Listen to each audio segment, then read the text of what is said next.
بطلة حكايتنا النهاردة يهودية، وأبوها دفع فلوس لمصري عشان يتجوزها. ومش كده وبس، دي أسلمت وغيرت ديانتها عشان تنول رضاه. دي جوجو، وأعتقد معظمكم عارفينها، ولو ما صادفش إنكم شفتوها قبل كده فهي جاسوسة. بس إيه، جمال أجنبي يدوب الأعرابي. زمنك بتقولي مش لازم يعني أرو. هقولك بس، ده أنت مش عارف حاجة. تخيل معايا، جوجو دي جمعة الشوام بجلالة قدره، واللي كان مدوبهم 107 ومتجوزهم 64 مرة، عاملة عنه حلقة حلوة قوي هنزلها لكم إن شاء الله.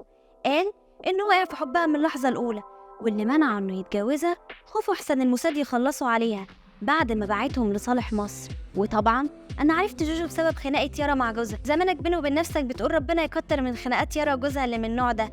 عشان كده كان لازم استدعي روح المحقق كونان واشوف مين جوجو دي اللي خلت يارا تتخانق مع جوزها. وبصراحة لما جبت أصلها اتفاجئت، أصلها أصيلة بحق. بص يا سيدي، جودي بنت من بنات ولاد العم. ولاد العم كانوا بيزقوها على الشباب المصريين عشان تشعلق قلوبهم بيها، ومن هنا بقى تجر رجلهم وتجندهم لصالح اللي ما يتسموش. وفعلا جوجو كانت جاسوسة فتكة بصحيح. دي كانت بتفوت في الحديد فوت كده لحد ما جه شغل بالها وشقلب أحوالها. ولد مصري بس إيه، لا وخفي بصحيح، اسمه أحمد الهوان، جمعة الشوان يعني. في يوم من الأيام بعد ما أحمد الحال دق بيه في مصر بسبب النكسة وتهجير أهل السويس بالإجبار للقاهرة، قرر إنه يقلب رزقه لو حتى هيسافر برا مصر. وفعلا جات ليه الفرصة إنه يسافر برا مصر مقابل 180 جنيه استرليني. عرض عليه واحد إنه يشتغل معاه ويسيبه من الشغل اللي جاي علشانه مقابل 1000 جنيه استرليني. طبعا حاجة ما تتعوضش. وفعلا أحمد ما تأخرش، وافق واتفق على الميعاد، وفعلا راح على الميعاد.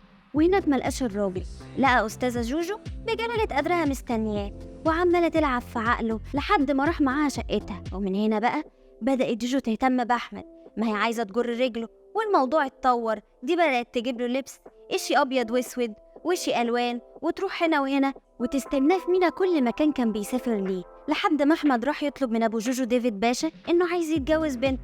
بس الجوازة ما تمتش. جوجو من أول حضن كانت عارفة إن الشوام مش بيساعد الموساد، بس ما اتكلمتش.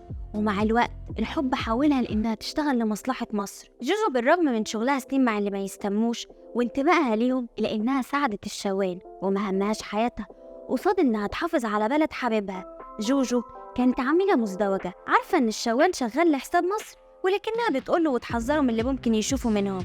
وبفضل تضحية الشوان وكل جنود مصر وأستاذة جوجو، مصر انتصرت على اللي ما يتسموش في حرب 73. وبعد ما مصر فازت بالحرب، جمعة الهوان كان عليه مهمة، وهي إنه لازم يجيب جوجو مصر ويحميها من الإسرائيليين. وفعلا الشوان جابها مصر، وقال إنه كان بيتمنى يتجوزها من شدة حبه ليها، لكنه معرفش يعمل كده لأنه كان خايف عليها من الموساد. جوجو جت مصر، ومش كده وبس، دي أسلمت ولبست النقاب كمان، لدرجة إنها حجت مرتين. الشوان قال إن جوجو بعد ما أسلمت اتجوزت مصري وخلفت ولد وبنت واختفت عن كل الأنظار، لدرجة إن مفيش حد يعرف مكانها غيري أنا وهي والمخابرات. جوجو بالرغم من إن الشوان ما اتجوزهاش، إلا إنها كانت السبب الرئيسي في إنه يطلق مراته فاطمة، وده بعد ما اكتشفت فاطمة قصة حب جوجو بجوزها أحمد الهوان من خلال مسلسل دموع في عيون وقحة. شايفين يا جماعة طلعتوا ظالمين البنية إزاي؟ لأن زي ما حضراتكم شايفين إحنا واقفين قدام جاسوسة، بس إيه، كانت أقوى من شيطانها. دي باعت بلدها عشان خاطر حبيبها، لما قررت تتبع استراتيجية البنت اللي على حق، تمشي ورا حبيبها ولو في آخر الأرض.